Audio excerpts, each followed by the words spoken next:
Hey there, folks. It's the Jolly Old Wolf. I'm going to tell you a little story, and the reason why was I was reminded of this situation that occurred several years ago, and I just thought that somebody needs to tell this story. I'm going to use fake names.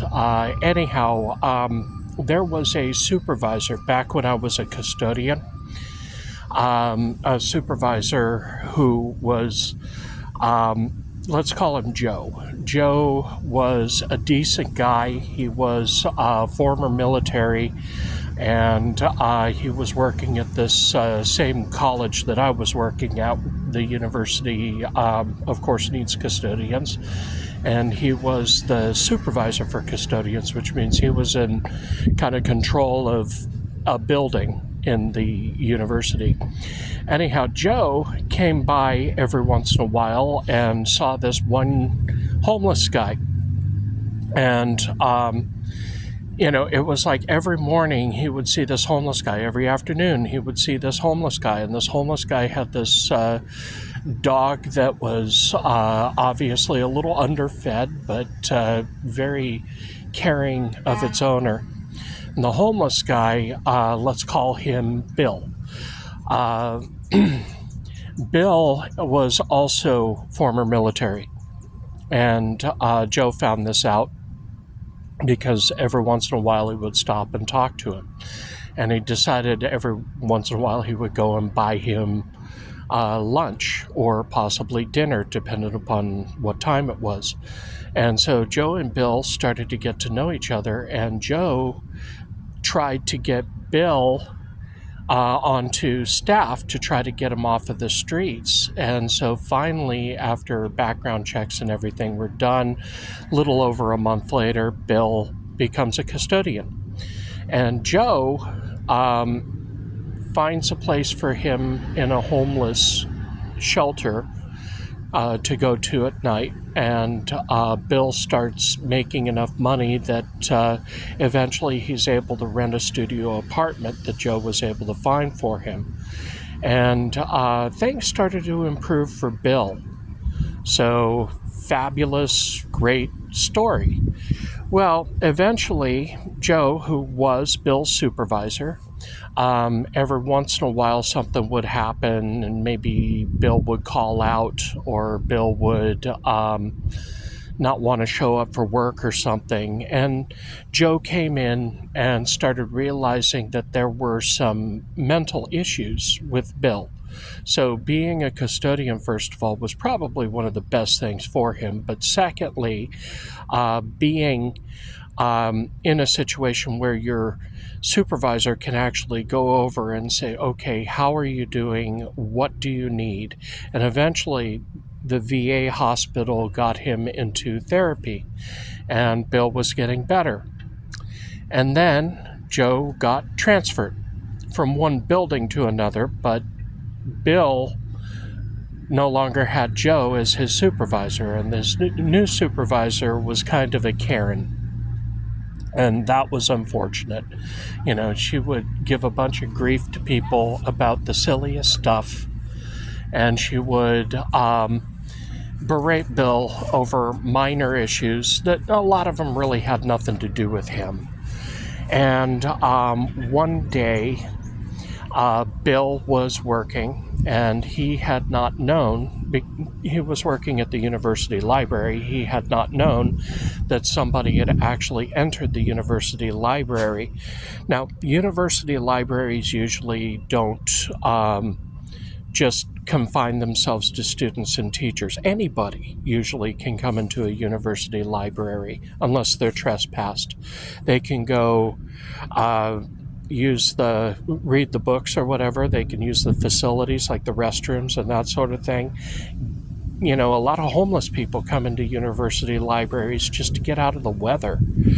Anyhow, Bill was working, and he had gone in and found out that somebody had brought in a firearm and ended his own life in, of all places, one of the elevators. Bill found the remains. he was upset. He was freaking out. And a couple of other workers who were there, including a team lead, went in.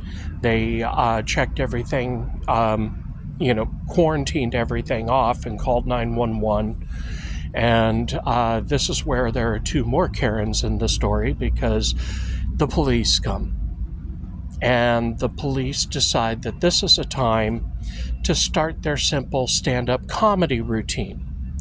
What do you think was the cause of death? Looking at all the carnage all over the wall and everything, it was just awful.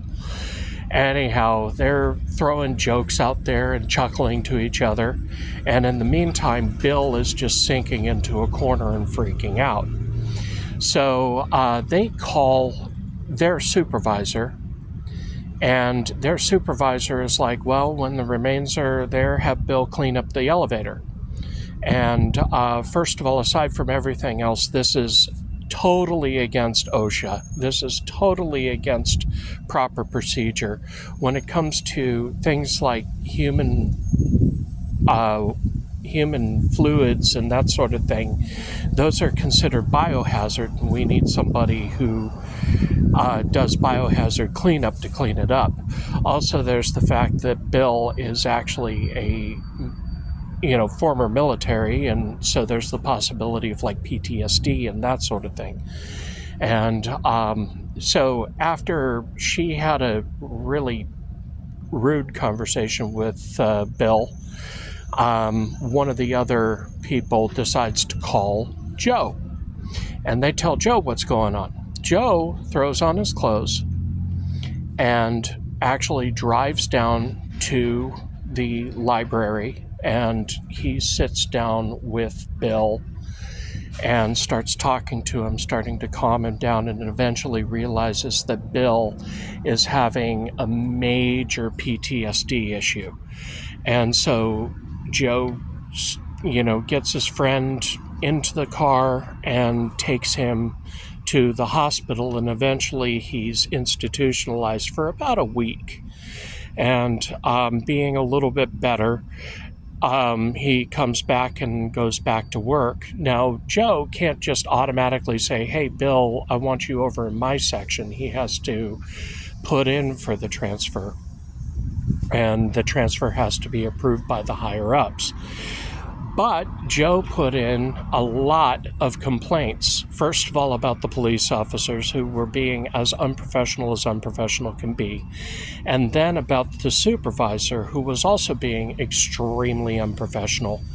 And I think I remember part of her speech to Bill was, just be a man and do it.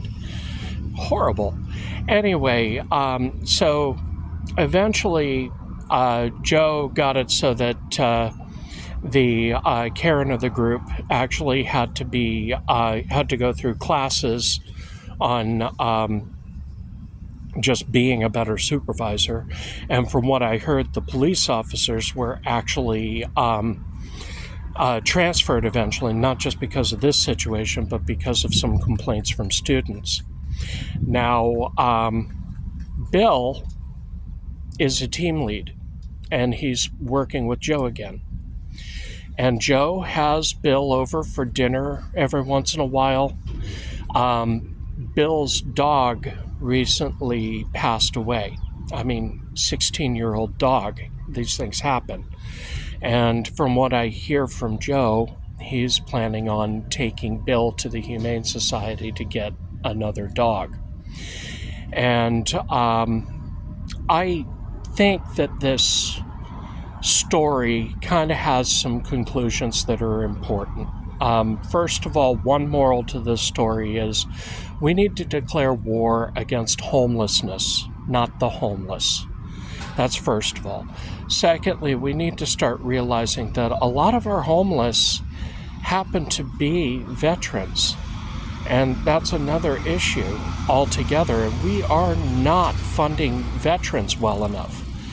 And lastly, all it takes to help is to care. So anyway, I really do hope you have a wonderful day. And thank you so much. And I will see you next.